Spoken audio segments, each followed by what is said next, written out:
Welcome everybody to both sides of the conversation. I'm your co-founder John Henry.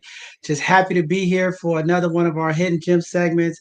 Powerful segment tonight. Just want to start off first by saying we apologize. I know a lot of people reach out to us today. We were part of the cyber attacks that's been going on. Our website was down today, and I know a lot of people was reaching out, trying to book, asking what happened to the website is down. So we have had a couple internal issues with cyber attacks and some access issues. So our website is back up. We're back online, and we're still working out some of the bugs and things that's happening. I don't know if you guys heard, there's been a bunch of cybersecurity breaches all across the country. A couple of large institutions I know was also attacked. So this cyber attack war, this cyber war that they talk about is really happening, and I guess we were impacted as well as it's been a lot of credit card fraud and things of that nature. I was a victim of that. My credit card information was stolen and used, and just want people out there to be safe, protect yourself, put the alerts on your accounts, and understand that this stuff is real and it is happening in our community. And for our young people who are watching and protecting the elders of the community and our seniors and some of our family members, make sure that they're doing the right things to also help protect their information and all of that because it's very important. This stuff is real and it's happening. Also, just want to say again, we apologize for this Sunday's conversation. I know there was some issues, some scheduling issues with our guests, and last Sunday conversation was canceled. A lot of people reached out looking forward, so that's a good thing to say. Hey, we know people are watching; they looking forward for the conversation. But we will continue the conversation this Sunday. We're going to be talking about discrimination in the workplace, and we want to touch back up on that inequities and some of the things that's going on with diversity and inclusion. We have some people that's going to be on. It's going to be phenomenal. So looking forward for that conversation. Very important stuff. And then finally, I just want to thank all of the community leaders, all of our young people who came out this Saturday to feed those in needs. I just want to say shout out to the City Eats. I just want to say shout out to 110th Challenge. A lot of people showed up. We was able to give out tents. We was able to give out meals. We was able to give out health packs and health kits for the community. What a phenomenal job the community did to show up. I want to say thank you to Vibes and Smile for their support and all the amazing work that they're doing. Us for Us, Brother Uncle Damien came out with the young people. I mean, we impacted over 1,200 people with meals and care packs and tents. The community loved us and they was happy that we was out there giving back. So shout out to our young people who went hard. Y'all know one thing about us. We are very about our young people being involved with the community, giving them an opportunity to help and give back. So just want to say thanks again, Uncle Damien. Just want to say thank you again to City Eats. There was a number of people who came out and supported. Just want to say thank you to all. The city was truly blessed, and they appreciate the work we're doing. And hopefully next month we'll get some more of our community support to come out and help because every little bit makes a difference. The more people show up, the faster we get these meals out to people and bless the community. So with that being said, just want to say thank you. And we're going to get ready to jump in to tonight's segment. We have a lot of things going on, a lot of changes happening. And, you know, in life, they say if you're not changing, you're not progressing. We're definitely still looking for support. Please go to our website. We're still looking for volunteers. We have a wide variety of volunteer opportunities and intern opportunities for our young people. We want to continue to unite the community and help this platform evolve. So if you're a person out there and you have it in your heart and you want to be behind the scenes and you want to do something to give back to the community and use some of your talents and your skills to help push this platform forward, help get community involved, definitely we would like you to reach out because we can use your talent and your skills. So just want to say thank you again, and for checking us out. So with that being said, we're going to go ahead and jump into tonight's hidden gem. We have one hidden gem, special sister, doing some amazing work. She is a real freedom fighter. This is what we call freedom fighters. Y'all know here at both sides of the conversation, we are about accountability, holding people accountable, and calling out these property pimps in our community that are taking advantage of our community. And what a night to have a sister like this to come on. So I'm going to introduce you guys to Michelle Chan. She is the founder and director of the California Family Rise, which evolved out of the Parents Against CPS Corruption, or PACC, a Bay Area activist group. Michelle started PACC with Shantae Foster after they uncovered the systemic issue of misconduct and inequities existing in the child protective system in San Francisco and beyond. They found routine violations of state and federal laws, implicit racist bias, and absolute power control, and things that kept parents trapped into the system. Very, very powerful work. I know she's doing a lot of other activism work, but I'm going to bring her up to the screen, let her further introduce herself, and tell you guys about some of the amazing work that she's doing to help impact the community, us, the Black and Brown community. Powerful, powerful work. So with that being said, I'm going to go ahead and bring up Michelle. Thank you for being here tonight. You are a hidden gem for the night, and we're going to jump into some amazing conversations, and just looking forward to having this conversation. Well, first, John, thanks for having me on the show, and thank you for everything that both sides of the conversation is doing. I'm thrilled to be here tonight, and I'm thrilled to be having this conversation with you and with the community. So I just want to talk a little bit first about who we are and how we started. I started, back then we called ourselves Parents Against CPS Corruption, and when we started, this was about 5 years ago, it was really just two of us. We were two pissed off parents who felt that we felt that the child welfare system was really hurting children. It was unnecessarily separating families, and families were being hurt. And beyond that, it was the families that were being harmed were disproportionately low-income families of color. And we felt that social caseworkers, child protection caseworkers, were violating parents' rights, and they were unnecessarily breaking up families. And when this kind of misconduct and lack of accountability was going on, there was really no one to turn to for help. I went to everyone.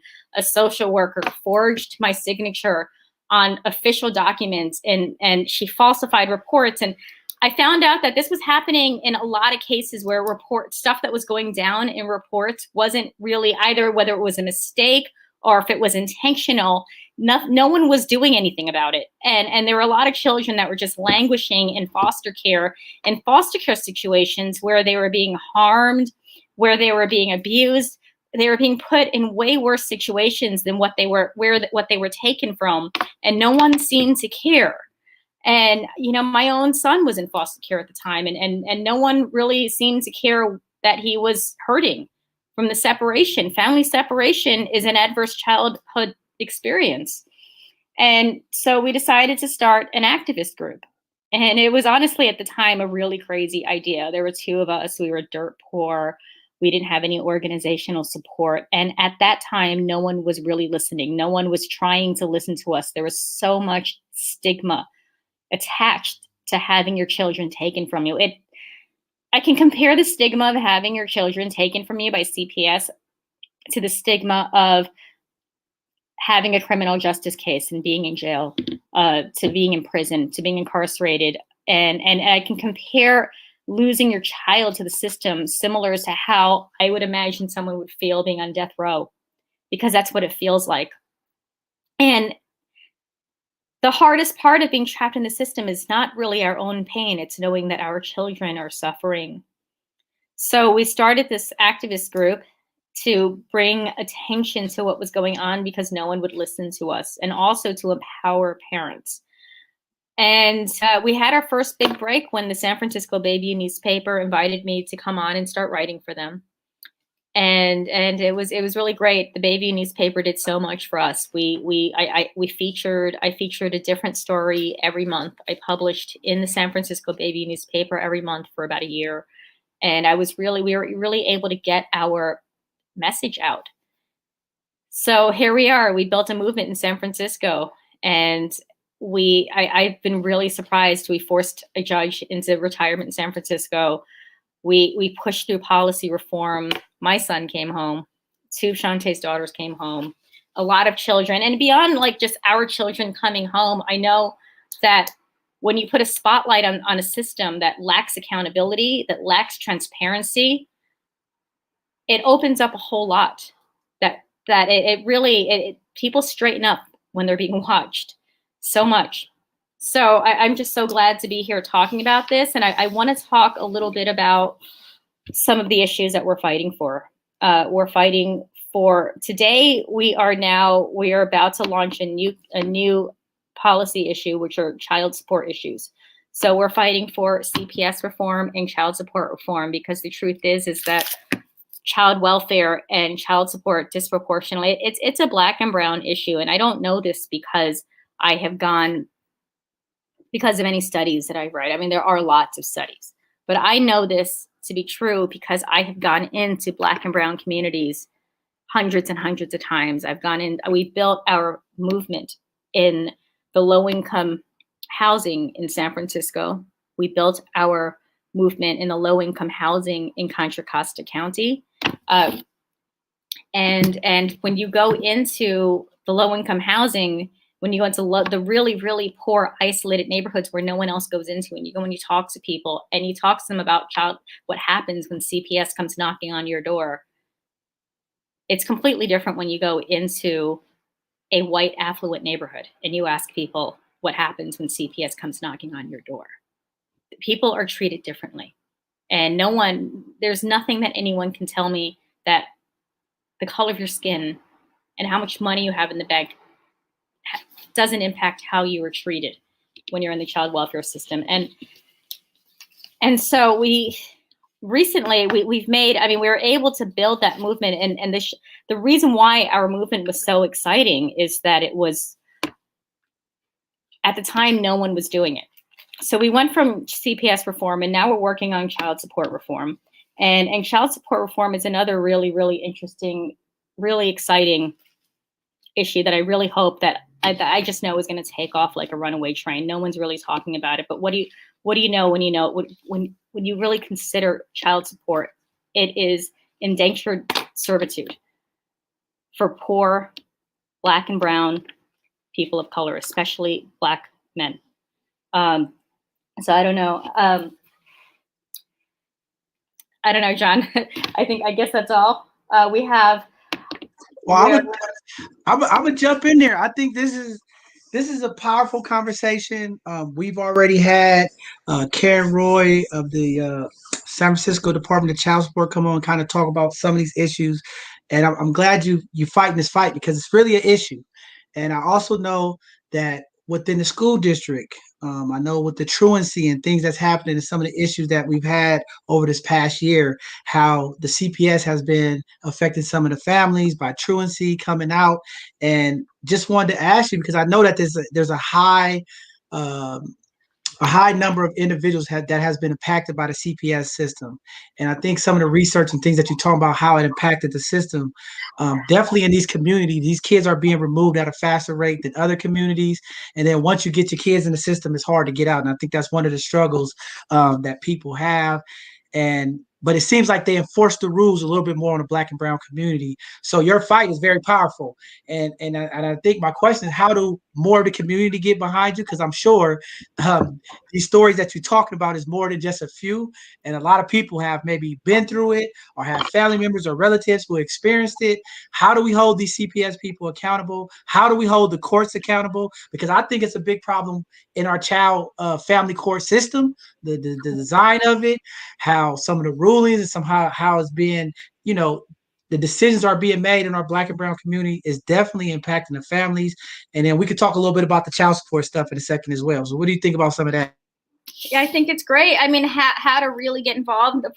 First, let's talk about how people call all the time and they need support with their cases. And the problem is that, I don't know, until most people that have never actually been subject to a child protection case have no idea how easy it is to lose your children. It is the system with the lowest burden of proof requirements of any other system, lower than the criminal justice system, than the civil court system even.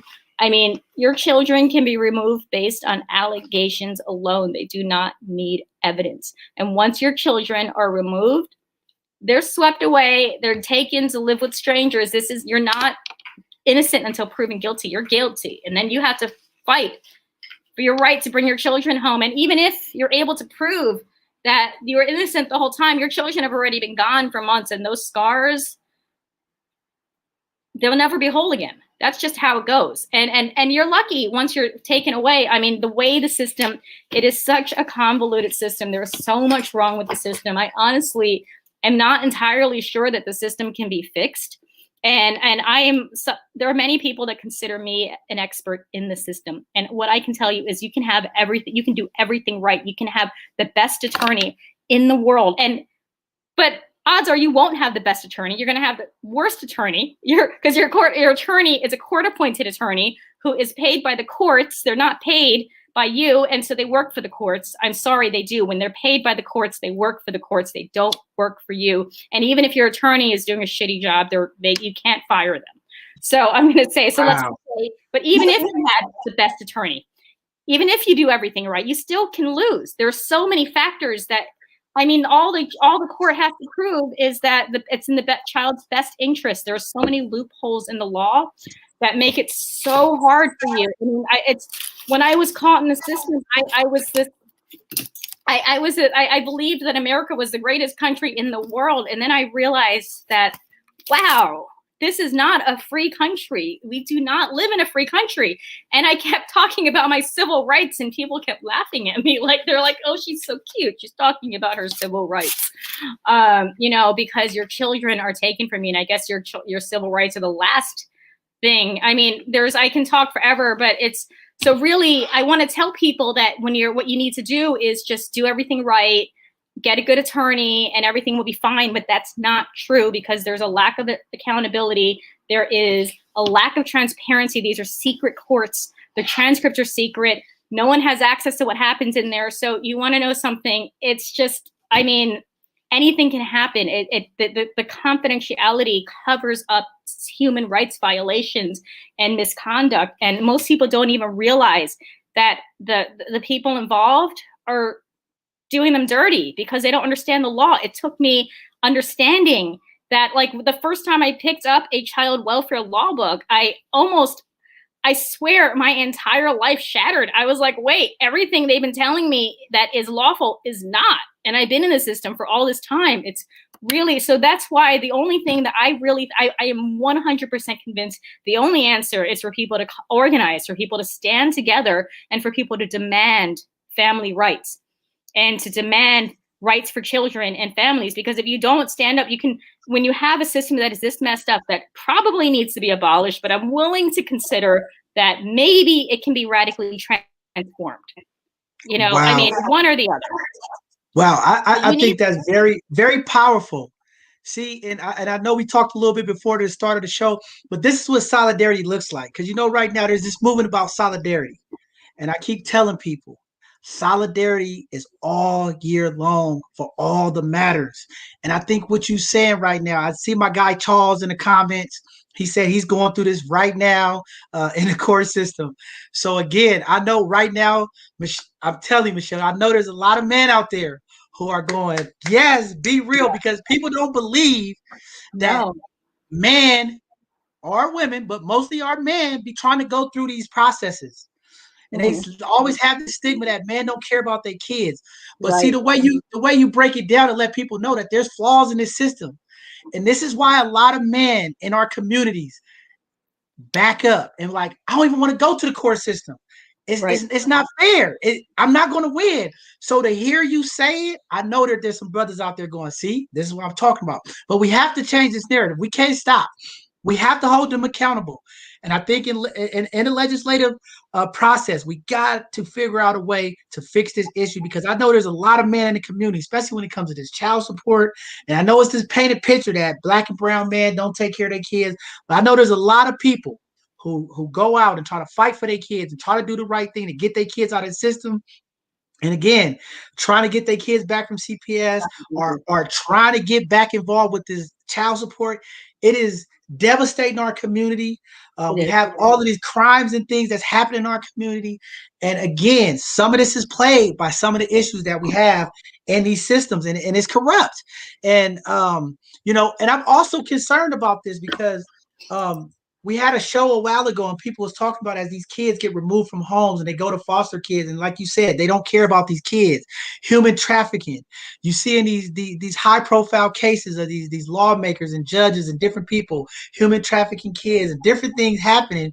And like you said, if there's no confidentiality and this information and these things are being hid, I mean, this is how this stuff goes on and on and on, and we have to hold people accountable to break this cycle. Right. And let's talk about, and one thing, a lot of people, I mean, what people don't get to is that there is funding. There's money being made from the child protection system and also from child support, from Title 4D. The government makes money off of the, I think with child support, when they collect money, they get a certain, I'm not as familiar with the child support, but I know with Child Protective Services, there's with the Adoption and Safe Families Act, it's $1 billion. Foster care is $1 billion a year industry, and there is, it's, after I've seen what's gone on, I find it hard to believe that all of the stuff that's going on, that at least some of it's not intentional, and at least some of it isn't because children are being sold to the highest bidder for money. I mean, like there's so much money being made on it. And you just have to wonder at some point that maybe some of the incentives need to be taken out of child support as well as Child Protective Services. I mean, why is it that the government and that the courts keep telling us that we aren't fit parents, and then they're putting our kids with, like, in the worst situations where they're being, at best, not treated that well. At best, they're living with strangers that don't love them. At best, maybe they're not eating as well. At best, they're unloved. But, at worst, they're being beaten, raped, and starved, and even murdered. This really happens. This happens in family court, and it also happens in Child Protective Services. And this is an issue especially that is impacting low-income communities of color, because honestly, I just feel like there's this idea that who cares about these children, but someone does. The parents care. They do. But I think that society and the community needs to care a little more about keeping families together. And even with families that have some, that maybe are struggling, not all families are perfect, but you want to know something, when you take them away and you give them to strangers, or you give them, or you deprive a mother and father, will you deprive children of their fathers when their fathers want to be in their lives? That happened with me. The outcomes are really poor. Wow, powerful stuff. So I see a question up there. I don't know if you can see that question. Casa's asking, do you think that children having CASAs work? I believe that CASAs can work. I like the idea. Part of the problem with a lot of the CASAs is that the CASAs tend to be assigned to actually the worst cases, right?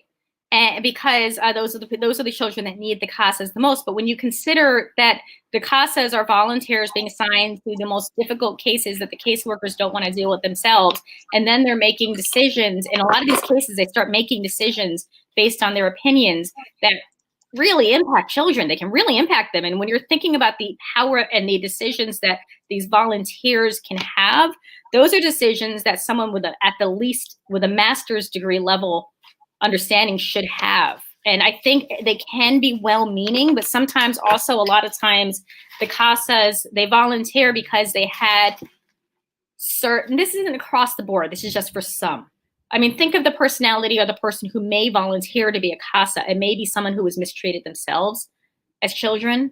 It may be people that were abused, that had experiences that make them think that they maybe want to right some wrongs. And they bring that with them into the situation. I want to tell you, there are we have hundreds of members in our group, and I interview people all the time. I talk to people all the time about their cases. I know very few people that have very few parents that feel that the CASAs really helped, that had good relationships. There's, in fact, I find it just the opposite, where the CASAs represent the children, but I don't think they always. I just think that there's a little bit of an issue with the amount of power that they can have sometimes, being that they're volunteers. So one of the questions, so Kosh put up another question. Child support is partially paid to the government and part to the parent. So what I've heard, and we had Karen Roy on our show, one of the problems is as the rears start to encounter, um, the payments then start going to paying off the rears, and the families don't get the direct payment. So say if somebody have $50,000 in rears, the payments that they're making to child support, the money is not going directly to the family. They're paying off the government. Not only that, what I've heard is the interest rates for the child support on the rears, it is like a crazy ridiculous amount. I think it's like 3 times higher than what we pay in taxes and what people pay when they pay back for the IRS. So I think that's something that we really need to attack, because that also impacts one, the families getting a direct service, getting a direct money. I believe that the parents should get that money, right? And I think the state should eat some of that interest. Um, and drop the interest rate, and maybe even look at ways, because like reform is a lot, right? And I know the state has their part of leveraging to make sure they get the money, but the reform definitely needs to look like um, a incentive program to get people out of there, because again, like you said earlier, it impacts people's driving license, opportunity for them to take care of the kid, housing, traveling, different things of that nature. I've heard guys who had rears in child support, and they working with a company that they have to travel outside the United States. Well, because they have child support, they can't get it. They can't get a passport. So we really need to look at this thing. And I'm glad you're starting to do that work fighting. I know there's some Senate bills out there. I don't know if it's Senate Bill 88 or 58, but there's some reforms talks. But we have to go in there and figure this out, because people are being impacted, male and female. And again, when we don't get it right, we lose that family dynamic, right? And we want to have the spirit of being able to help people, to be able to get reconnected with the family, because our young people need these families. I still believe, it's my belief, and people could think different. Some of these young people who are committing crimes, who are in the community doing things, are hurting because they don't have their moms and dads. And I agree with you. Family is important. And when they're not able to see their families, I mean, it's tear these young people. It's so much anger in there. And our system has to do a better job of fixing it, because it's not working. I think they said it was something like 3 million cases or something in San Francisco of child support issues. It is ridiculous. We have to find, like, the system is supposed to be there to support people, not penalize them. And I think a lot of these bills that's being created is to penalize people. Right. Where is the support? And I think if we really want to go ahead and make families stronger, we should incentivize child support in a sense of, hey, because it's a common thing around our country. We always talking about mental health, families, and uniting. We need to have these programs put in place to help people get out of it. So maybe if we take some of the rears off people balance, if they go to co-parenting, if they go to some kind of mental health therapy classes, like, we have to start using these different ways to get people engaged, to get the help that we need, because again, it is affecting our communities. We see it out in the public. We see what's going on across this country. Mental health is a problem, and sometimes dealing with these issues can trigger people. You lose your kid, you can't get them back. You feel like the world is, like, for some people, losing their kids is the end of the world. I mean, for some people, and we need to get them support and help. So just glad to hear from you, the work you're doing and fighting, because this is a conversation that we have to keep having, and I think we're going to continue to keep pushing this. I know there's a lot of people in the community working internally and externally to get this movement going, but definitely, I see Charles out there. We need to get brothers like him and different people on here that's having these issues to come together so that they can see we all together. And this is affecting all of us. It's not just one community. We all being affected by these systemic racist laws, whether it's in the family court and child support or in the CPS system. But the CPS system is a big thing, because especially in San Francisco, with all the gentrification going on, Yeah. and this movement of people out of the community, they are using CPS to leverage, to break up these families and displace families. Yeah. Absolutely. Yeah, absolutely. It's absolutely, especially, and it becomes especially obvious in San Francisco because of that extreme divide of race and class in San Francisco. But, you know, we went into Contra Costa County and I found where, well, I guess Contra Costa County also has that extreme divide where it's just so obvious. I mean, I don't know. I just wish that others could have seen what I saw when I was going into the communities and talking about these issues.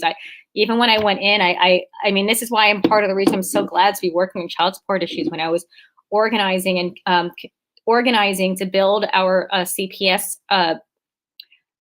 reform movement, I would meet poor black men on the street all the time that would come to me and tell me that they gave up on life because of child support and we should protest child support. And this was years ago. And over the years, I almost all the time, at least once every couple of weeks, when we're out in the community protesting, or when we're out in the community with our direct actions or our organizing, or just, talking with the community, which we do a lot. I've done that a lot. I can't tell you how many people come up to me. I mean, what's the point of even working when all you're qualified to work is a minimum wage job, maybe like a middle wage job, and you can only take home 20% maybe of what you're earning. Meanwhile, you can earn more. You can make more on. You can't get a driver's license. You can't get a profession. If you had a professional license, it's taken from you. I mean, and meanwhile, you literally would make more money, have more to live off of being on public assistance. And before long, I mean, there's so many people, the way the child support laws, if you're poor and struggling, it's going to thrust you into extreme poverty. And it's just, when you really look at it, and no one wants to talk about it. When you start talking about child support reform, suddenly it becomes about, oh, well, how about taking care of the kids? Don't kids deserve it?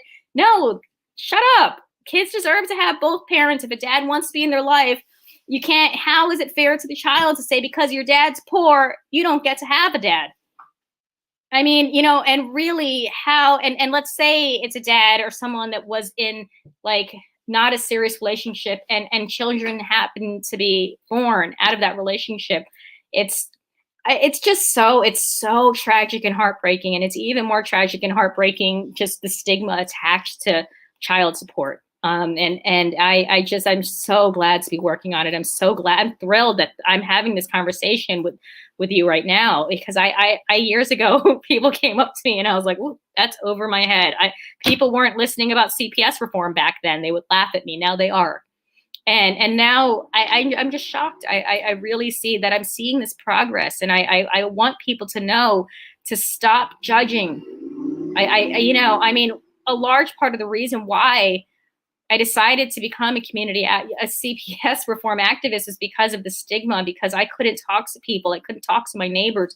I couldn't talk to anyone about having a CPS case without them looking at me like there was something wrong with me.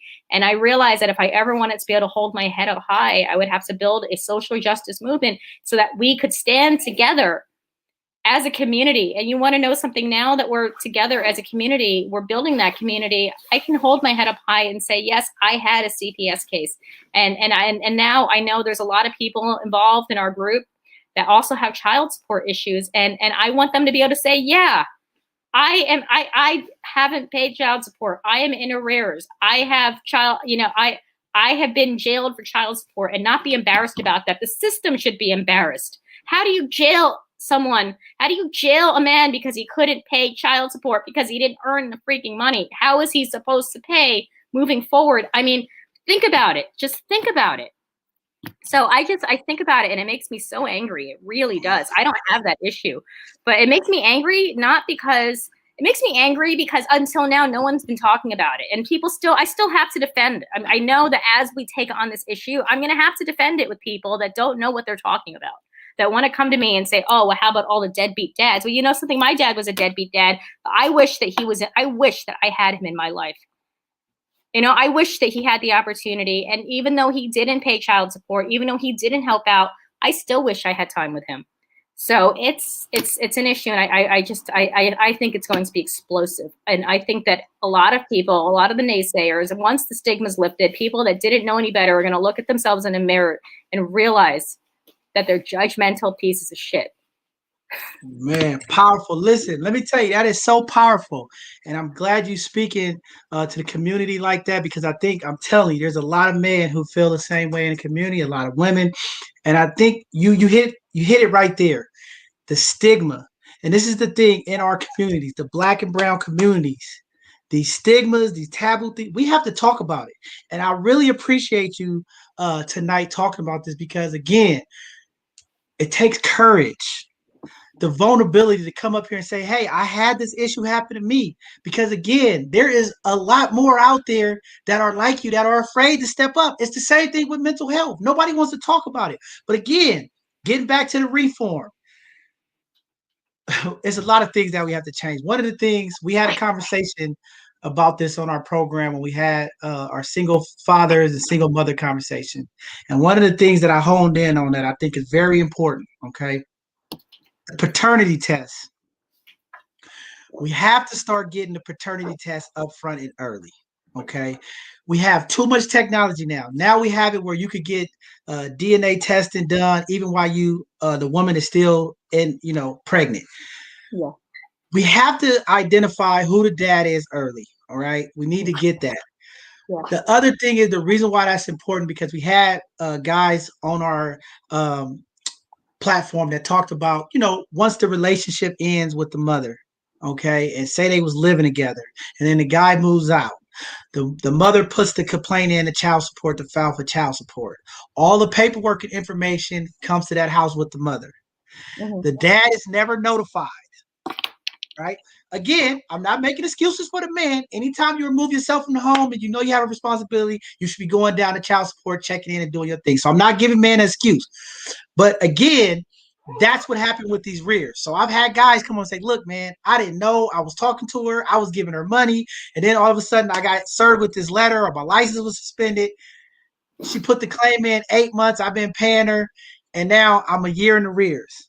So this guy is already $10,000, $15,000 in the rear before he even gets started.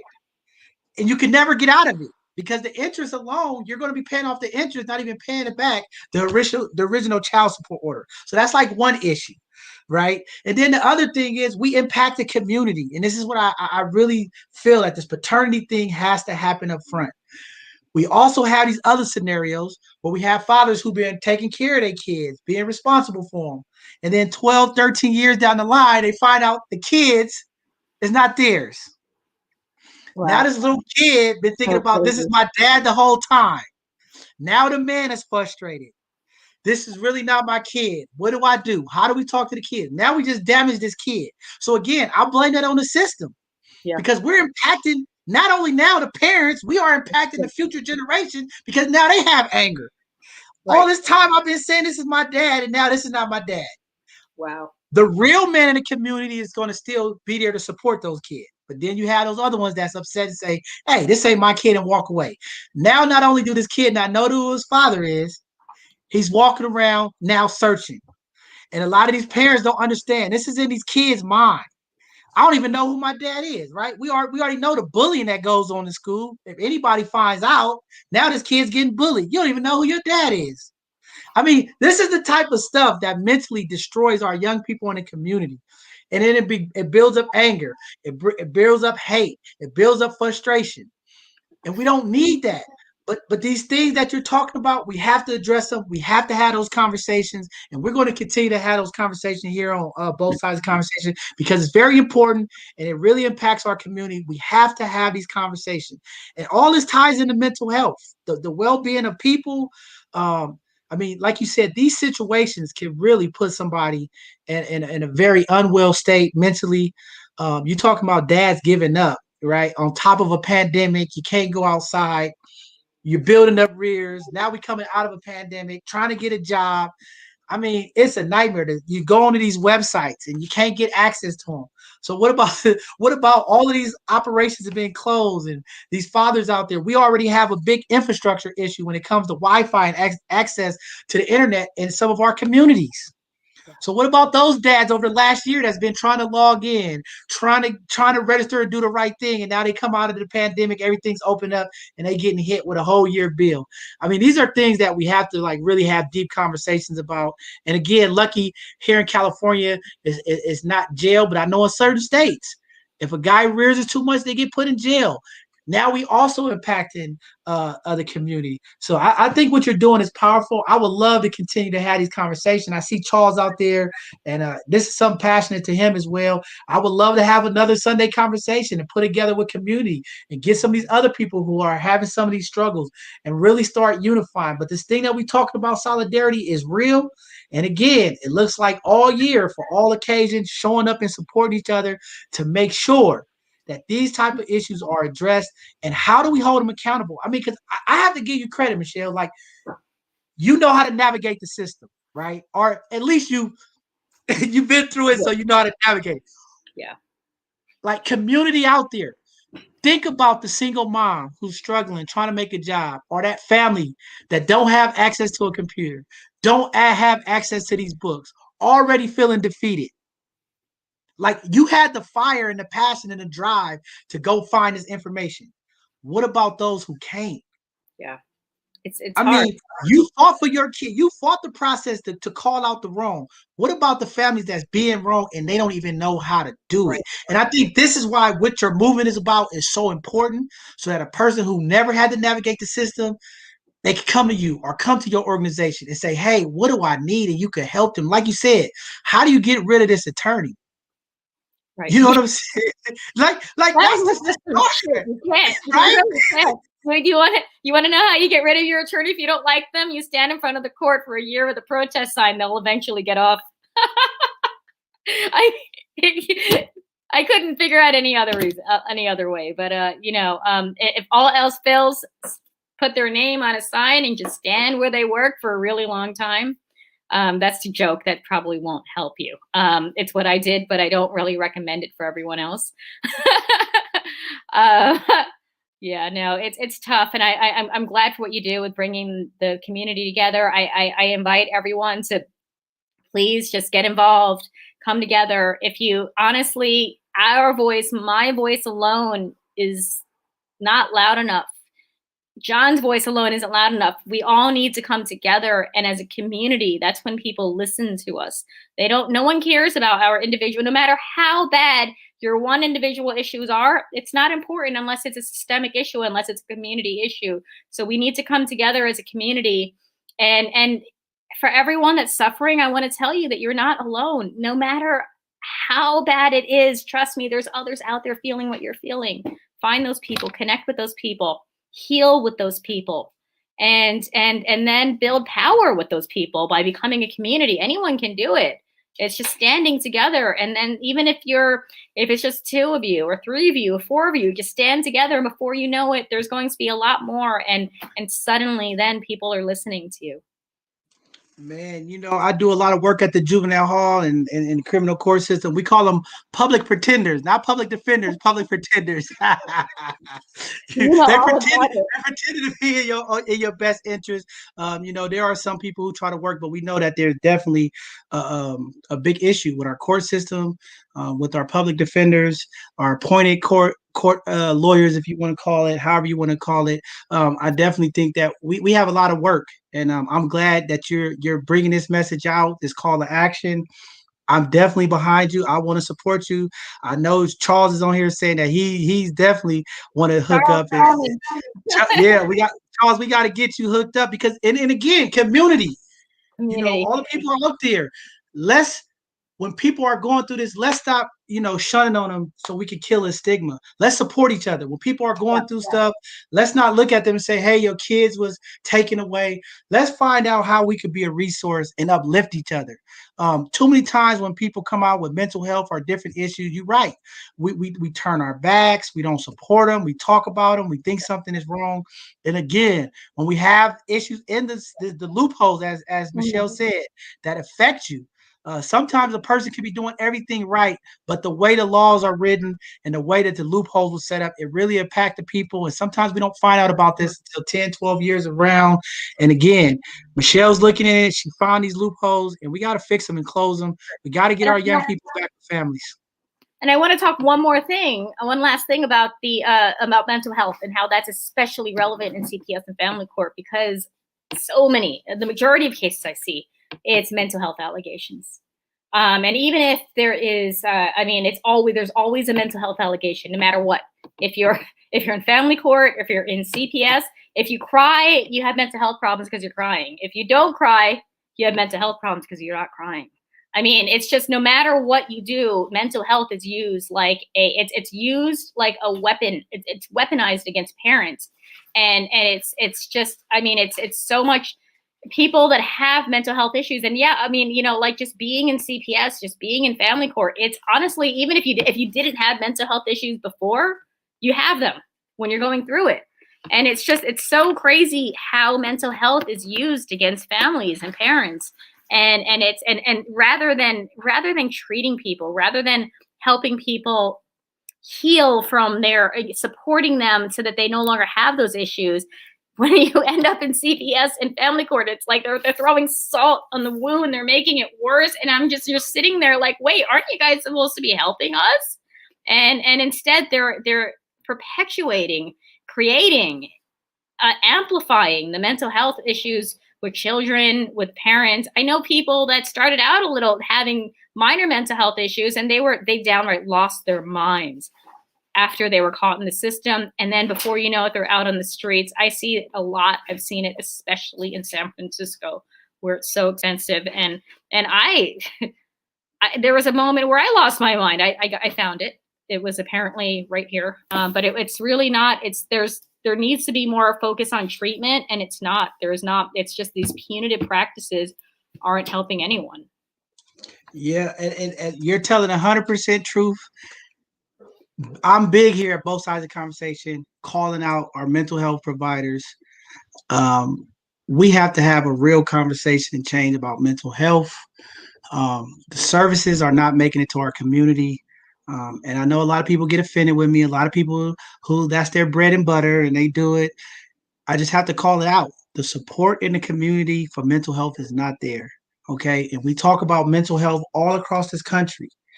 And until we change this model of what mental health really looks like, I'm in the belief that mental health in America is just as worse as this pandemic. We have to throw the same amount of resources that we threw into this pandemic into mental health because it is a big, big problem. And one thing this pandemic taught us, we have technology and we have ways to have mental health services. They have telemedicine, new ways to get involved. And we got to look at all these different avenues to have this conversation and to provide these services.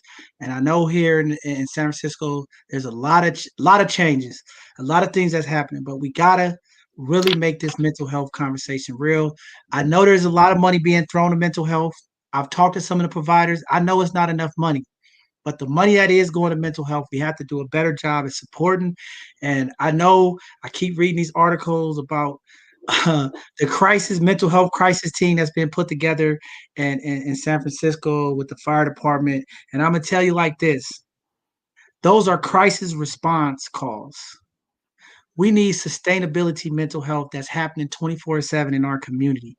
Those people are doing a phenomenal job. But again, they are coming to the first contact of a crisis. That was set up, like you said, it's surface area. So we get a call instead of calling 911 or sending the police. We got an emergency or we got a crisis happening right now. That team shows up, do what they do, give out the resources.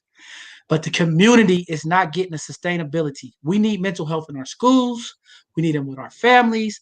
And I think we have to use the court system. We have to leverage the CPS, the family court, child support to get these mental health services out to the community. The other thing that I want to throw in there is we have to get our corporations, our large corporations, to make mental health a part of the daily workday. Because if we all talking about people need mental health, but we're not doing the things that we need, it's not going to happen. So I think at the larger employers, some of the city and state employers provide a mental health session for their employees. Maybe it's 1 hour a day, maybe it's once a week, to start incorporating mental health. We have to make this mental health thing cool so that people can break the stigma and start going to get the support that they need. And again, my ideal of mental health is not just giving people prescription. Because I think a lot of times what happened, we're not really doing the real work. We just want to provide people with prescriptions. And I think that's also a problem because, again, Some of these mental health issues, like you said, could be from a person losing a child, person losing a job, right? Is it really mental, or do we really need to get resources and help support this person to get them out of this mental health state? Right. Because I think that's what it is. But when, Right. a lot of times with mental health, it's a prescription. Hey, this person needs it. Oh, you're feeling down. Let me give you a pill. And I think that also worsen the situation. We need more therapy. You're right about that, Charles. Charles putting up not the medication therapy, but I think it starts with that. But I think we all could do a part of it. We see all of these shootings. We see all of these massacres happening around the country. We see all of this. It's tied to something more than just a lot of it is sometimes it's mental health. Some people are dealing with different diagnoses that affect them mentally. And then a lot of it is people are fine, like you said, financial, different scenarios that's triggering them to behave in a way that's not okay. And we got to be able to support them too. And I think it just comes with long sustainability work and a commitment from our country, from our corporations, from our businesses. We have to make this thing cool. Our entertainers, our influencers, people like me and you. It's gonna take a lot of people to make this thing cool so that we can get these services and go out and do it. So powerful stuff. I know it's getting late. You've been here going great. If there's anything you want to talk about or you want to say, let's go ahead and do it now. If not, I'll go ahead and start closing this out. I just want to say anyway, thank you for coming on. This is a powerful conversation for me. You just gave me a whole lot of energy to do a little bit more, to be a better listener and be more aware when our community families are being hit, because I'm hearing a lot of stories about CPS when it comes to kids not showing up for school, how they are leveraging CPS to affect the homes and the families in our community. And I want to get behind you. I want to support you. I want to rally our people from the community that's dealing with the same struggles. And let's work together to break down these loopholes and these issues that are affecting our community. Because we have to love on our babies. We have to get our families back together and start healing and having some love. I mean, the only way we're going to get out of this, it has to be love. So if you have anything else, let me know. If you're not, I can go ahead and start clearing us up all tonight. Clear. I got it. Thank you for having me. All right. Well, everybody, thank you guys for tuning in to this segment of our Hidden Gems.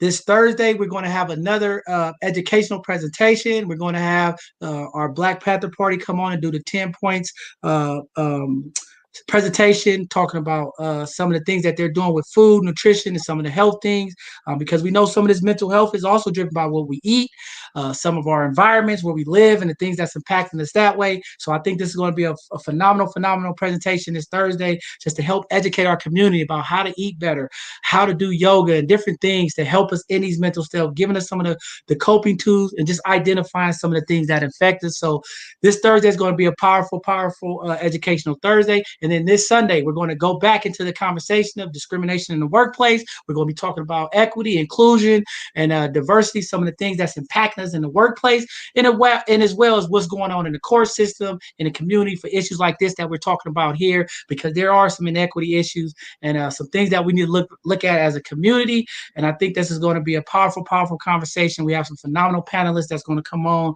and have this conversation. And I know there's still a few room. So if a couple of you people out there that has a great perspective, or you have a background in this conversation of inequity and workplace discrimination, please reach out to us on our website at www.bothsidesofconversation.org.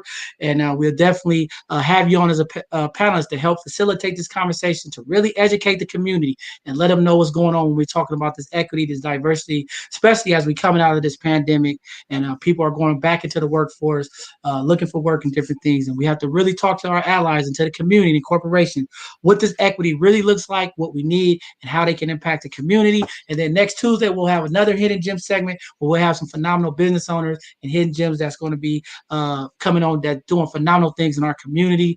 So with that being said, thank you guys. Continue to support us. Go to our website, donate. We still have merchandise coming. The shirts and the hoodies are coming. Please, if you want to get some, reach out to us at bothsidesofconversation@gmail. We're going to keep pushing this stuff out. And again, the Freedom Train is here. There's change happening here at Both Sides of Conversation. We're going to continue to intentionally do the things that impact our community. We're still looking for volunteers and people to come support us. So if you have it in your heart and you have skills, we're looking for all type of skills from administration, IT, digital flyers. We need all type of support. Please come in and reach out because we can use some people to help us because we want to continue to grow this thing, continue to grow these conversations, continue to reach out to other communities and have these conversations so that we really can come together in solidarity, like Michelle said, so that we can really impact change in this country, in our community, so that we can be successful together and our families are together. So thank you guys again for tuning in. We'll see you guys this Thursday. Peace and love. We'll see you guys on Thursday.